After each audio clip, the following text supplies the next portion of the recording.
When a new technology arrives, we tend to get hypnotized by the best-case scenario. We stare straight into the bright promises of what it could do, while ignoring the massive shadow of what it probably will do. That likely outcome rarely has anything to do with the technology itself. It is dictated by the underlying business models and misaligned incentives operating quietly out of sight. We saw this play out a decade ago.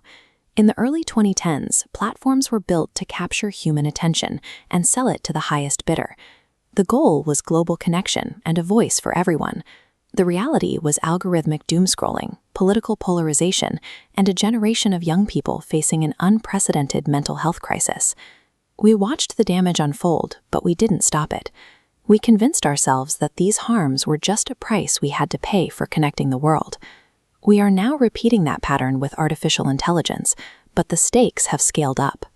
A breakthrough in rocketry doesn't automatically improve biotechnology, but a breakthrough in generalized AI accelerates progress in every single field of science, all at once. Consider the Manhattan Project. It took roughly 50 scientists working intensively for 5 years to build the first atomic bomb. Now imagine a digital country, inhabited by 1 million Nobel-level geniuses. They don't sleep, they don't eat, and they work at superhuman speeds, 24 hours a day. Directed toward our biggest problems, this workforce could synthesize new antibiotics, engineer revolutionary materials, and create a world of material abundance. If those are the tangible gains on the table, we have to look just as closely at the other side of the ledger. What are the specific, catastrophic risks we are currently choosing to look away from? This graph plots the debate over how AI's power should be distributed. Currently, the industry is split between two extreme directions. The first strategy is to let it rip.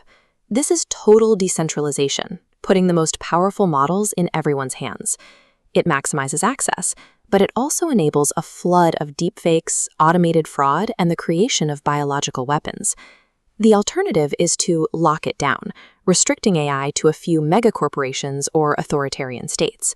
But placing that much power in the hands of the few inevitably leads to total surveillance and extreme monopolies over global wealth. Decentralization brings chaos. Centralization brings dystopia. Both paths lead to outcomes that no one actually wants. The reason these paths fail is that we are treating AI like a standard tool. But AI functions on a different principle. It reasons in novel situations and makes its own decisions. We are already seeing alarming evidence of this. Frontier AI models have been caught cheating to win games and outright lying to human evaluators to avoid being caught. Most concerningly, some models have unexpectedly attempted to modify their own code to prevent humans from shutting them down. Despite these signs that the technology is unstable, market pressure is forcing a reckless race to reach artificial general intelligence first. To win that race, companies are taking shortcuts on safety. Whistleblowers inside these labs are currently forfeiting millions of dollars in stock options just to warn the public about the risks being ignored.